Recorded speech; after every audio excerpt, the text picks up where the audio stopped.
talk about book to movie adaptations.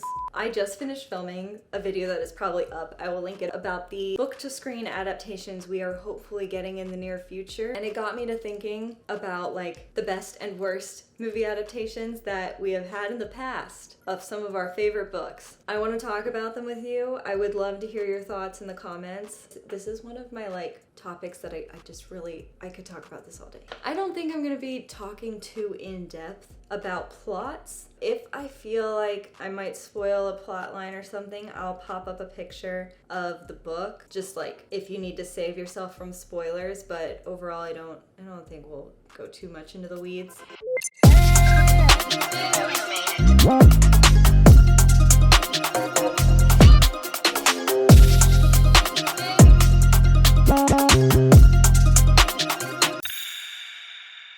First, I would like to start off with some of the best adaptations in existence, The Hunger Games. These movies are so good. And they switched directors after the first movie. I thought the first one was what it needed to be. When I saw that movie, I was obsessed. Everything was exactly how I imagined it. And then we come in with Catching Fire. It's more than me seeing good adaptation. I thought Francis Lawrence had taken the pictures directly out of my brain and put them on the screen. It was that close to what I was imagining from the books. That man, he understands. Jennifer Lawrence. Always it comes to mind the end of Catching Fire when she's in that thing and she's like feeling all of the different emotions. And we go through so many different like emotional moments with her until she is staring into the screen, pissed. And then it just cuts. That moment of acting was superb. She does such a good job capturing all of Katniss's emotions, particularly because Katniss doesn't really show emotion, and she's somehow still able to do it. Peeta was perfectly cast. Quite frankly, everybody was perfectly cast. Watching the behind the scenes, as I did because I bought that DVD for The Hunger Games, the way they trained and like to make the fight scenes look exactly the way they are supposed to, there was so much care put into this movie, and I feel like it's because a lot of the cast like really loved the story and knew what needed to happen there. Oh, it's so good. I feel like that's probably my best adaptation ever. Next up is Harry Potter. I know some people will say that Harry Potter is like a mediocre adaptation, and I know that there are so many details from the books that got left out and so many like moments and characters that just really didn't get fully fleshed out because they're movies. But I feel like with the time constraint that they had, they did an amazing job. That trio is just iconic. They're coming out with a Harry Potter TV show, and I think it's gonna be hard for these three new kids to do better. You know, I don't think they necessarily have to do better. Everyone's gonna compare them. It's going to happen. It's a separate piece of art, but they're gonna be compared to the original cast. I hope that they do just as good of a job, but that original adaptation was just, it's so good, and for so many of us, it's so nostalgic that I think a lot of people are gonna have their guards up against this new adaptation because the first one is so beloved. Those are the ones that I have as my top two, and now I would like to go to my bottom two probably. This shifts on occasion, but they did Divergent wrong, you guys. Divergent was my favorite book as a teenager. It still holds such a special place in my heart, and I remember going to that movie theater so excited. Mind you, The Hunger Games had just come out. The Hunger Games, which felt like it had taken exactly what I imagined and threw it onto the screen. I was expecting perfection, which I know is my fault, but at the same time, I remember coming home from the movie theater after watching Divergent. It was so late at night. It was a school night, and I came home and I wrote, I wish I still had it. I wrote a 10-page list of grievances. I enjoy watching the movie now. It's a nice way to get back into that world for a little bit. Only the first one though, mind you. But when I first saw that movie, I was so incredibly disappointed. There were parts of it that were good, and I did fangirl a little bit when Veronica Roth ran out and she made her cameo. But overall, oh my gosh. And then we started in on Insurgent. I saw the Insurgent movie. I hardly remember it. They cut Triss's hair way too short. Pixie cuts have grown on me since then, but I just remember specifically hating what they did to her hair. And I don't know why that's the biggest sticking point, because the way they did the simulations in Insurgent is just so ridiculous. With her floating attached to this box? What was that? That was not the book I read, for sure. I didn't even see Allegiant. Not that they finished Allegiant, by the way. If I recall correctly, we had the Divergent movie, the Insurgent movie, and then they were like, we're gonna go Twilight Harry Potter on this, and we're gonna split Allegiant into two. And they made the Allegiant movie, and then they were like, now we're gonna do the rest of it via TV show? 0 cents. That makes 0 sense. And then they never did it. Because what were they gonna do with Allegiant Part 2? If you've read Allegiant, you know the trauma that occurred. But overall, not a lot happened in Allegiant. I know a lot of people have their grievances with it. I think it's a very good book, and I think it ties up a lot of things the way they needed to be tied up. A lot of things came full circle in that book, despite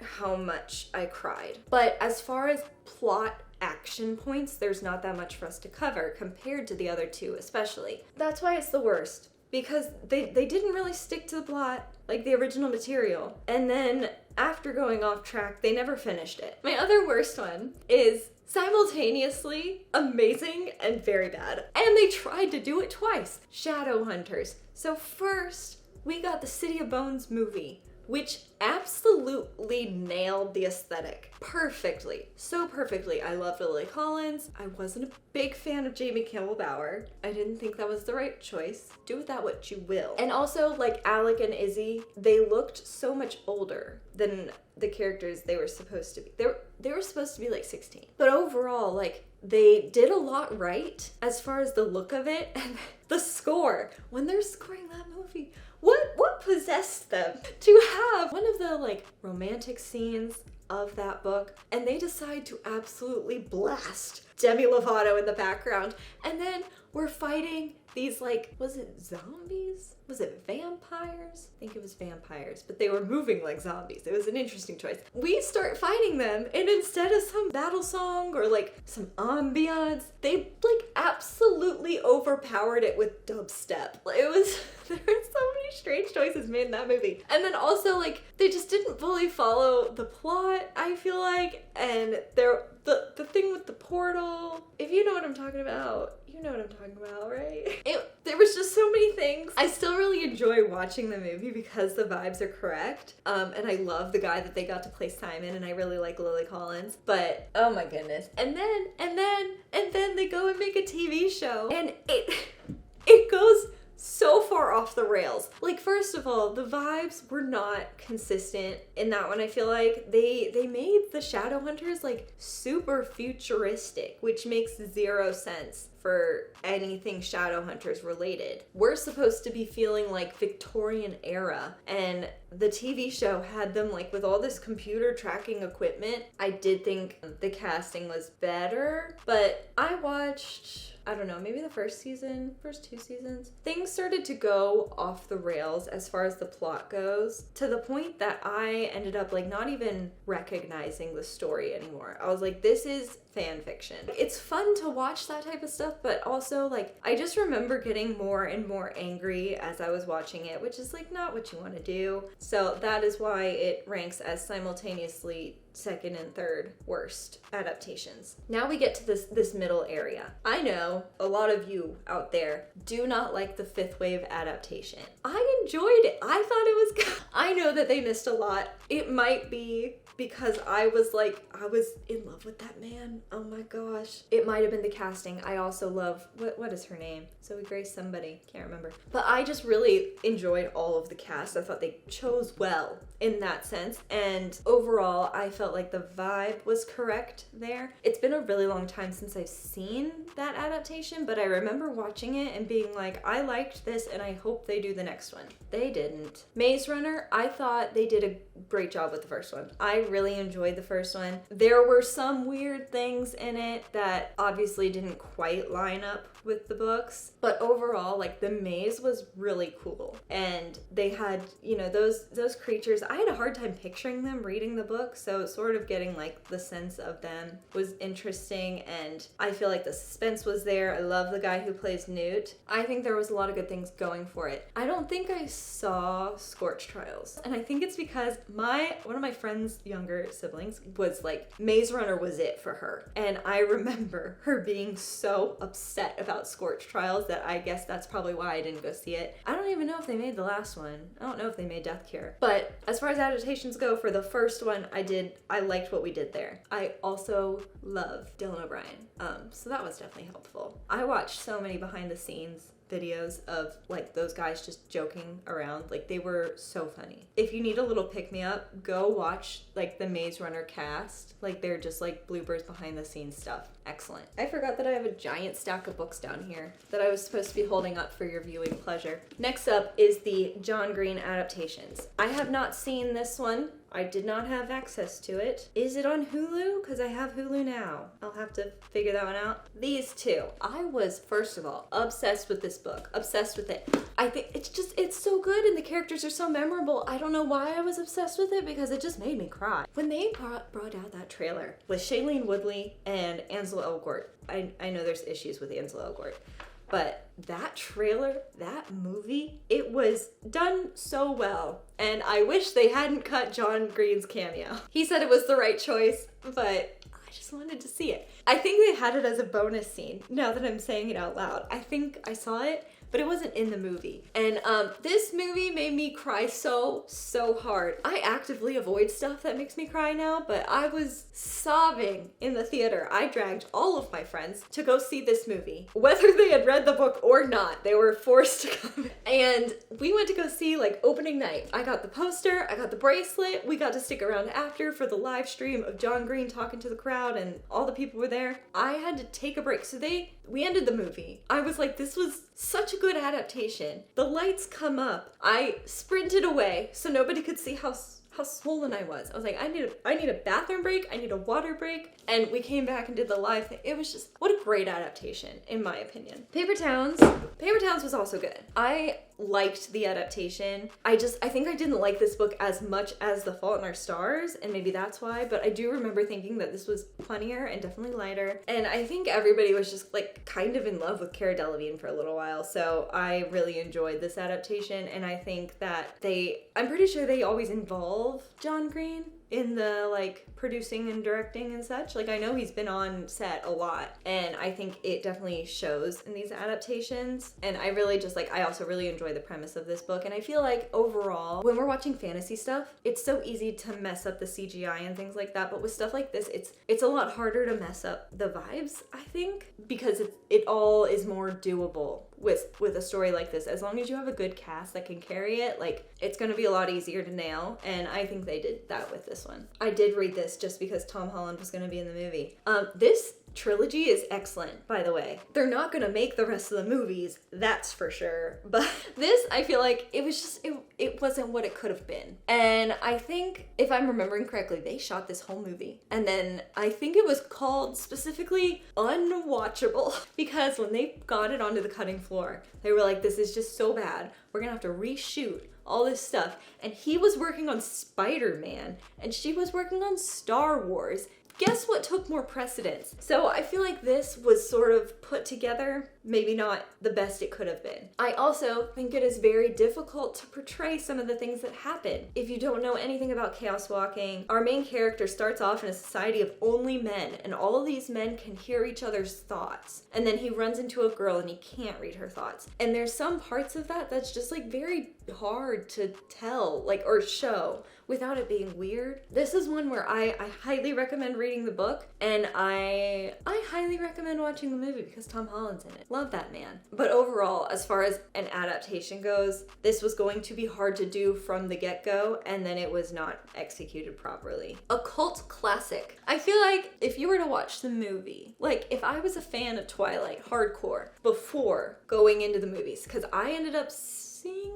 No, I did not see the movies first, but I read Twilight when I was like 18, 19 and immediately followed up with the movies. So like I hadn't been waiting on pins and needles for this. If I had, I don't know if I would have loved the adaptation. I feel like there's a lot of personality leached out of Edward and Bella, both of them. They just have a lot less personality in the movies, but those movies are so iconic. The score, everything about them is just so good. It's overall an amazing adaptation. It got less blue as we went on, but I feel like for a lot of people like myself, like the Twilight adaptation movies are very much like a comfort movie, and I love them. I think they did overall a very good job, even if Robert Pattinson will never admit to being in this. Does anybody remember a little book called If I Stay? I can't believe now that I would have read that synopsis as a child and decided I wanted to read that book. Don't get me wrong, the book is great. The movie adaptation did an amazing job. I thought it stuck very close to the source material. Obviously, there's a lot of music in it because the main character plays the cello. There's a lot of really beautiful parts of that movie, but oh my gosh, this book is so sad. If you don't know what If I Stay is about, it's about a young girl who's like high school-ish. She plays the cello, she's very talented, and she's very close with her family. And they get into a car accident. They're all taken to the hospital, and she is having this sort of out-of-body experience and having to decide whether or not she wants to stay. It's almost like she has a choice of if she wants to pass or if she wants to continue on her life. And it's real rough. Only read it if you want to cry. It's very well written. I think it's a beautiful story, but it is harsh. But overall, the adaptation, very, very good. Percy Jackson. So I saw Percy Jackson with Logan Lerman in it before I read any of the Percy Jackson books. So you can imagine my surprise when I find out that that man was supposed to be 12 and not in high school. Overall, when I saw the first Percy Jackson movie, I'm a sucker for anything like Greek mythology related. I love adaptations of those stories, and so I really enjoyed the Percy Jackson movie. And then I went and read the books and I was like, oh, this is why everybody hates the Percy Jackson movie. With the new TV series, I have not seen the new TV series, but the snippets that I've seen make it seem like that adaptation is much better and more accurate. If you've watched it, please let me know in the comments if it's like worth getting Disney Plus to watch it. The Giver. I quite literally remember nothing about this adaptation. Like, I read The Giver a long time ago and then I reread it at some point. I know the story. I don't remember anything about the movie, which is weird. Like, I just remember there being like the library and a portal situation. He could see things. I don't remember. I don't remember how they did it. I remember thinking that The Giver looked like The Giver that I imagined. But as far as whether or not it was good, I don't know, because I can't remember. To All the Boys I Loved Before. I absolutely loved this one. I thought the movie was adorable. I thought the book was super cute. Like, it's just kind of like a feel-good one. And it has fake dating, which I love a good fake dating story. I feel like it was cast very well. I know a lot of people don't like Noah Centineo. He's very polarizing. I don't remember why. Did he do something? If there's tea, please let me know. But overall, I think it was just because people were like, they couldn't figure out if he was hot ugly or ugly hot, if you remember that debate. But overall, I think that was a very good adaptation. And it had been a long time between me reading the book and watching the movie, but as far as I remember, they also stuck very closely to the source material. I wanted this one so badly. They started making a Delirium TV show, and they had that girl who was in everything. What is her name? I feel like it's Lauren. Anyway, she was the main character, and I watched the first episode that they released like 5 times. I thought it was so good. I know that like overall, it wasn't like the best made thing, but I just really enjoyed it. I wanted to see the rest of the TV show, and I'm sure like they saw the pilot and they were like, people who have not read the book are not gonna follow this. Because I think it is hard to set up. If I'm remembering correctly, the whole idea behind Delirium is like they sort of have this procedure when they're 16, 17, 18, somewhere in there, that kind of sort of mellows out their emotions, and the main character is deciding whether or not she really wants to go along with that. And I really liked the first episode that they did of it, but I think the problem was probably that like people who had not read the book were just not going to be able to grasp onto it, because it did take me a little while to kind of like get into the story. It would be a hard first pilot. The Duff. Okay. I think I've talked about this before, but I feel like I read The Duff and I got the wrong copy. I got a bad copy or something. I remember there being typos and issues and like, I think somebody wrote their own version of the Duff. That's where I read my version online. Then I go and see the Duff movie, and it's very different, and it is so much better. I really love the Duff movie. I can't remember the name of the girl who plays the lead, but I think she was really good in that role. The girl from Shake It Up is in it, and I really liked seeing her kind of play the mean girl. So I remember I just enjoyed the movie. I don't remember reading Nerve because I read it after I saw the movie, but that movie has stuck with me forever. It has the same girl. It's the girl who was in Delirium. Lauren Roberts? What's her name? I don't remember. Anyways, I love the Nerve movie, and it's partially because of what's his name? Dave Franco. I thought it was so well done. I was amped up the whole time I was watching that movie. So much adrenaline. I overall liked the idea behind it, and I think overall it has a good message. It does get to a point where watching it now, I'm like, it doesn't make me excited, it gives me anxiety. But if you've never read Nerve, it's about this game that teenagers played where it's like you would have to complete these challenges and you choose to be a watcher or a player. And you can watch on your phone, it's very social media-ish. And if you're a player, you get these challenges and they get more and more intense as you go along. And our main character is very bookish, kind of like shy, and her friend says something along the lines of, you are a watcher, like that's the type of person you are. And then that spurs her to become a player. She meets another player who happens to be Dave Franco, and they go on this whole adventure. I loved that movie, and I don't remember reading the book. Did I just buy the book as a trophy? I don't know. But I think that is a very good adaptation of that story, at least of what I'm assuming was in the book. Ender's Game. I feel like this one I saw a really long time ago, and I remember thinking that they did a good enough job with it, but it was not at the level it needed to be. There's a lot that goes on in Ender's Game, though. There's that weird video game thing, which I think they cut completely, and then there's those weird creatures, which I remember seeing the CGI and being like, that is incorrect. They didn't get that one right. But I did think the guy who played Ender did a really good job, and I think the overall space vibes were good as well. So I feel like that's like a mediocre one. The Great Gatsby, which I do count as a young adult book because so many of us read it as young adults. I think every high schooler ever has had to read The Great Gatsby. Obviously, I am a fan. And there have been a couple reiterations of it. So there was the first movie adaptation. Everyone is very sweaty, and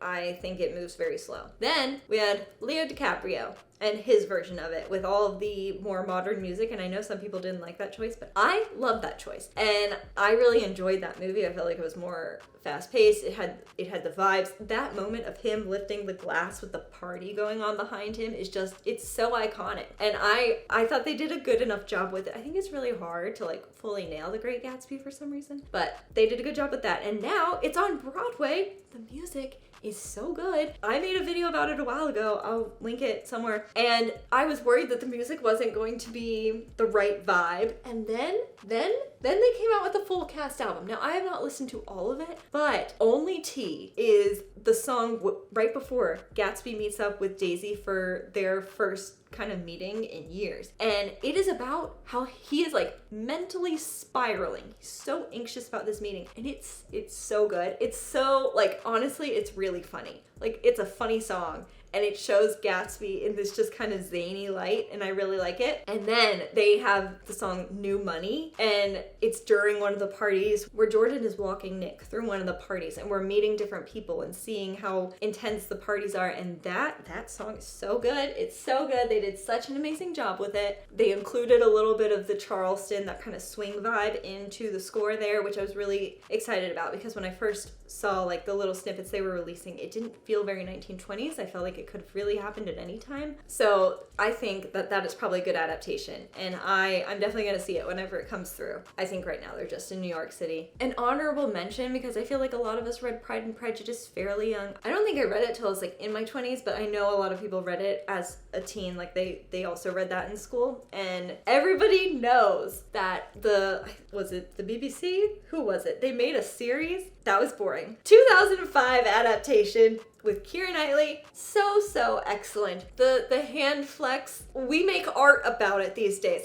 And they did such a good job with that one. I truly love that adaptation. And then also there was an adaptation that Hank Green was involved with, and they did they made it a web series. Like, they made it a modern retelling of Pride and Prejudice. I rewatch it every year. I think it's great. There are some things about it that are a little outdated now. It came out a really long time ago, but overall I also really enjoy that adaptation. Books that should get an adaptation: Cinder. Cinder is this whole series is so good, and it could be so amazing. I think it could be really good animated. This is it's fairy tale retellings, but in the future and partially in space. And they're just so good. It's a found family, ragtag team type of vibe, and there's several romances. Like, we get versions of Cinderella, Sleeping Beauty, Rapunzel, and Snow White. And each of them have such, like, I don't know how to say specific personalities. Like, you know them. They're done so well. Each of their love stories is so, like, just sweet and good. I just love it so much. This should be a TV show. Scythe should be a TV show or a movie. These are they're so interesting, and I think it would be so cool to see, like, the AI stuff in this. I don't think we're going to be getting it. I think it would be a big project for people to take on, and overall, while I still see this, in bookstores and stuff, I think it never reached the popularity it deserves. So I don't know if we'll really ever see anything about this, but there's so many good themes packed into this that I would love to see it come to the big screen. Shatter Me, obviously. And then I think we should give Shadowhunters one more try. I think we can do it. There's so much good story in that universe that I really think, in the right hands, with the proper budget, it would be so good. Third time's the charm, And obviously ACOTAR and Throne of Glass, which have been basically shelved by Hulu at the moment. I just want them. I want those TV shows so bad. That's everybody. What adaptations do you think are fantastic and or extremely cringeworthy? I know I missed some. There's so many books that have been made into movies. Please drop them in the comments. Please like this video if you liked it. Click subscribe if you want to talk about more book stuff. My name's Katelyn. Thanks for watching. Bye.